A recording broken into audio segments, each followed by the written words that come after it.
Assalamualaikum warahmatullahi wabarakatuh. Apa kabar sobat pelatihan?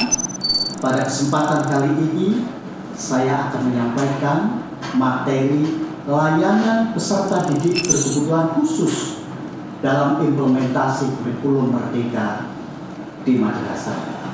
Baik, kenapa ini menjadi penting, sobat? Karena dari data peserta didik berkebutuhan khusus di madrasah di Indonesia, dari jumlah peserta didik 10.610.942 itu terdapat 47.516. Angka yang cukup besar dan mereka saat ini sudah berada di madrasah kita. Maka kita perlu ada upaya-upaya agar bagaimana anak-anak kita yang sudah berada di madrasah ini mendapatkan pelayanan pendidikan yang bermutu sama seperti anak-anak yang lain. Maka solusi yang ditawarkan oleh Kementerian Agama adalah dengan mengembangkan madrasah inklusif. Apa itu madrasah inklusif?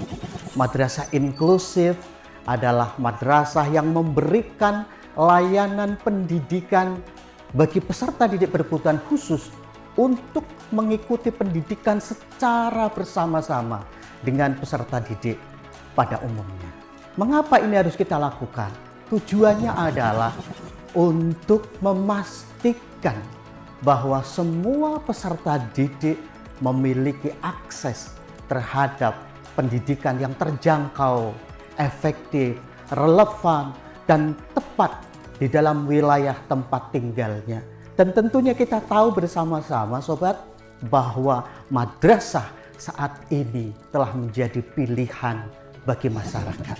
Kemudian bagaimana kurikulum merdeka madrasah ini berpihak pada peserta didik berkebutuhan khusus. Ini menjadi salah satu komitmen kuat Kementerian Agama di dalam memainstreamingkan pendidikan inklusif di dalam implementasi kurikulum merdeka.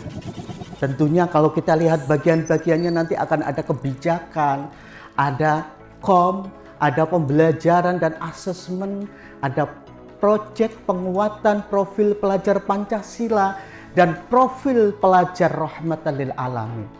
Di dalam komponen-komponen ini harus dipastikan bahwa peserta didik berkebutuhan khusus akan mendapatkan layanan pendidikan yang bermutu sama seperti peserta didik yang lainnya.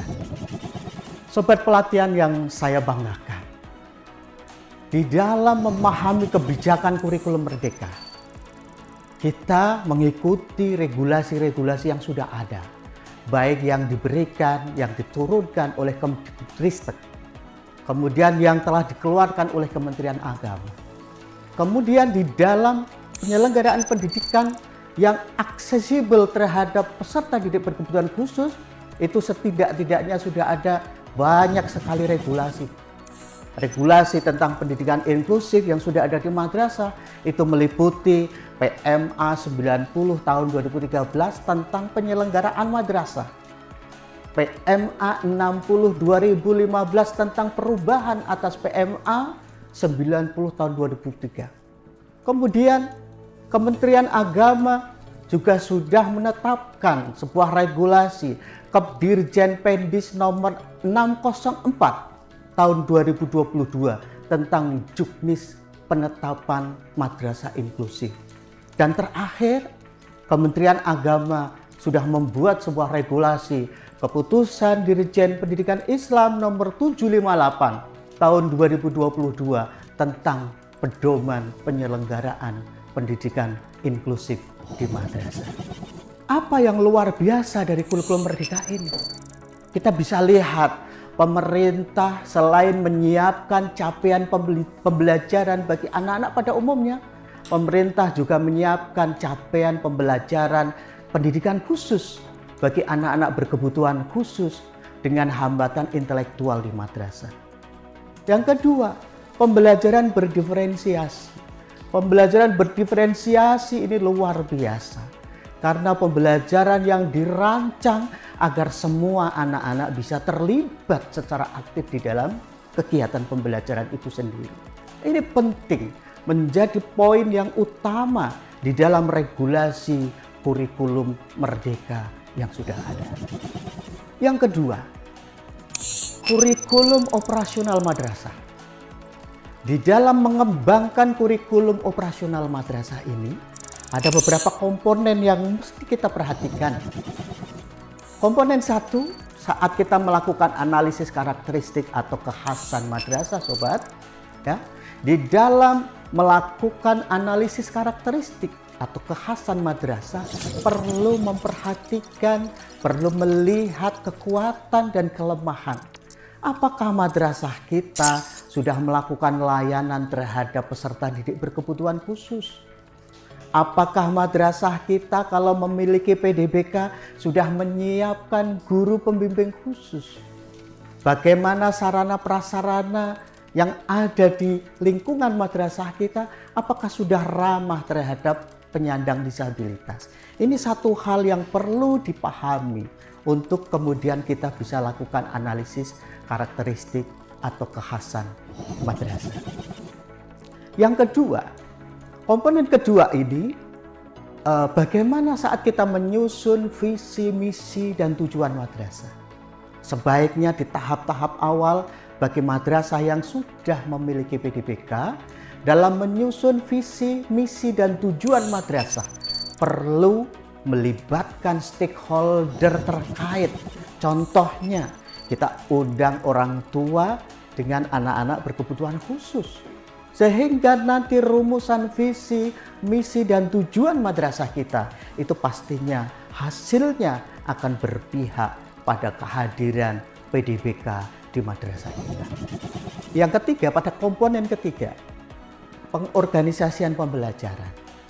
Ada beberapa hal yang perlu kita perhatikan bagaimana agar peserta didik berkebutuhan khusus itu bisa terakomodir.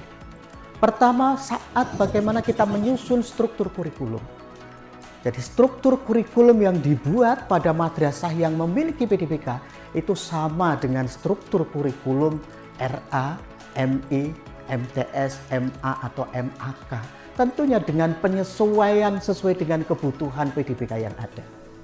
Yang kedua, madrasah yang memiliki PDBK atau peserta didik berkebutuhan khusus itu membuat program pendidikan individual, yaitu program yang disusun berdasarkan hasil identifikasi, asesmen, dan profil peserta didik berkebutuhan khusus.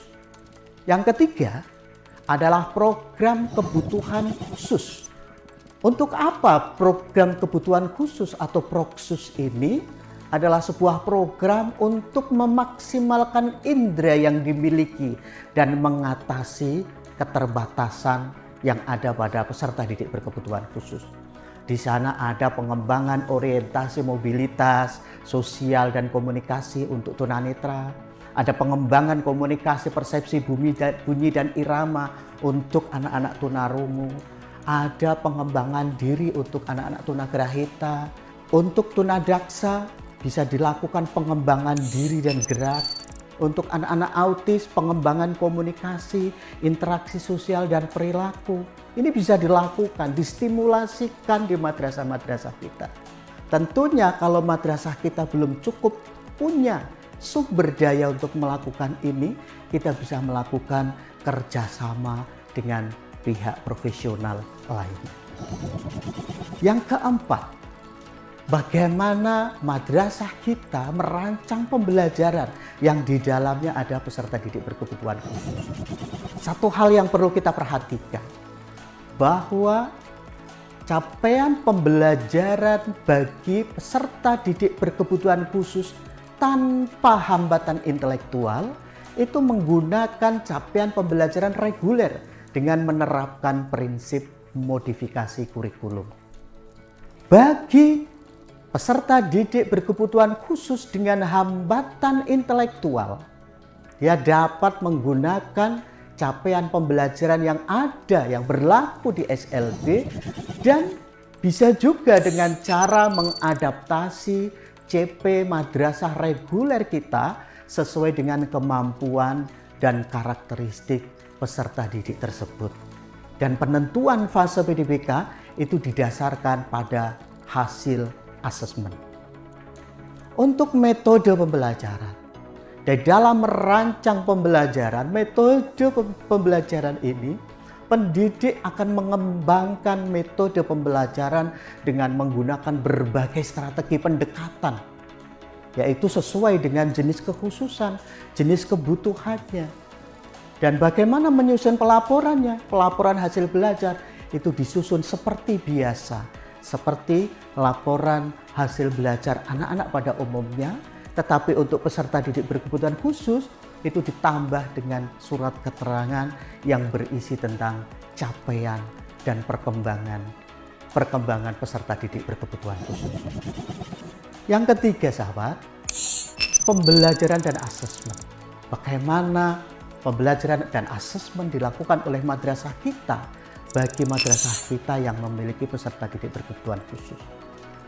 Jadi yang pertama, bahwa madrasah yang menerima PDBK itu menyusun program pendidikan individual atau yang biasa dikenal dengan PPI. PPI dibuat untuk masing-masing peserta didik berkebutuhan khusus. Selanjutnya, PPI ini disusun berdasarkan hasil identifikasi dan asesmen yang dilakukan oleh tim inklusi madrasah dan dapat melibatkan orang tua dan juga ahli sesuai dengan kondisi madrasah. Selanjutnya, PPI itu disusun di dalamnya mencakup perencanaan akomodasi kurikulum dan pembelajaran. Kemudian yang kedua, program kebutuhan khusus, dan yang ketiga adalah program life skill atau keterampilan yang akan dikembangkan oleh masing-masing peserta didik berkebutuhan khusus. Selanjutnya, bagaimana merancang pembelajaran di kelas. Jadi penyusunan RPP atau modul ajar pada kelas yang terdapat PDBK harus memperhatikan PPI tadi dengan cara memberikan catatan. Jadi nanti, sahabat, RPP atau modul ajar yang kita bikin itu kita pastikan harus bisa mengakomodasi kebutuhan peserta didik berkebutuhan khusus di kelas itu. Dengan cara memberi apa? RPP itu ada catatan-catatannya. Semisal kelas kita ada anak berkebutuhan khusus dengan hambatan intelektual, maka nanti akan ada bentuk-bentuk akomodasi, kita berikan catatan-catatan pada RPP atau modul ajar yang kita bikin. Sehingga pada saatnya nanti ketika kita melakukan pembelajaran di dalam kelas itu bisa diikuti oleh semua anak-anak kita, termasuk anak-anak kita peserta didik berkebutuhan khusus. Selanjutnya, di dalam pelaksanaan pembelajaran berdiferensiasi, guru harus memastikan PDBK dapat terlibat secara penuh sesuai dengan kemampuan dan karakteristiknya. Dengan jalan apa? Dengan jalan melakukan penyesuaian pada capaian pembelajaran, pada teknik, pada alat dan media yang digunakan di dalam pembelajaran tersebut. Bagaimana asesmennya? Asesmen dilakukan untuk mengetahui ketercapaian pembelajaran secara individual, bukan untuk diperbandingkan dengan peserta didik yang lain, terlebih-lebih bagi peserta didik berkebutuhan khusus. Jadi asesmen awal, asesmen akhir itu kita akan lihat bagaimana ketercapaian perkembangan pendidikan atau pembelajaran pada kelas kita. Yang keempat, sobat, proyek penguatan profil pelajar Pancasila dan profil pelajar rahmatan lil alamin. Ada satu hal catatan yang kita perlu perhatikan di dalam kita merancang, melaksanakan, dan membuat laporan profil pelajar Pancasila dan profil pelajar rahmatan lil alamin di madrasah kita. Peserta didik berkebutuhan khusus harus dilibatkan secara aktif agar mereka dapat tumbuh, mereka dapat berkembang menjadi pribadi-pribadi yang memiliki karakter profil pelajar Pancasila dan profil pelajar rahmatan lil alamin. Sobat pelatihan yang saya banggakan, Kurikulum Merdeka ini adalah sebuah keniscayaan bagi semua anak-anak kita di Indonesia, apapun kondisinya. Karena kurikulum ini sangatlah memperhatikan keberagaman, sangat memperhatikan karakteristik peserta didik. Dan kurikulum ini akan menjadi sangat indah, sangat bermanfaat untuk anak-anak kita kalau kita wujudkan dengan hati dan komitmen yang tinggi. Tak perlu lagi kita ajari ikan untuk terbang. Tak perlu lagi kita paksa burung untuk berenang. Karena inilah esensi dari pendidikan yang memanusiakan manusia. Akhirnya, sobat pelatihan, mari niatkan dalam hati kita untuk memberikan layanan pendidikan yang bermutu bagi seluruh anak-anak kita. Ini sebagai bentuk pengabdian kita kepada Allah yang berdimensi ukhrawi.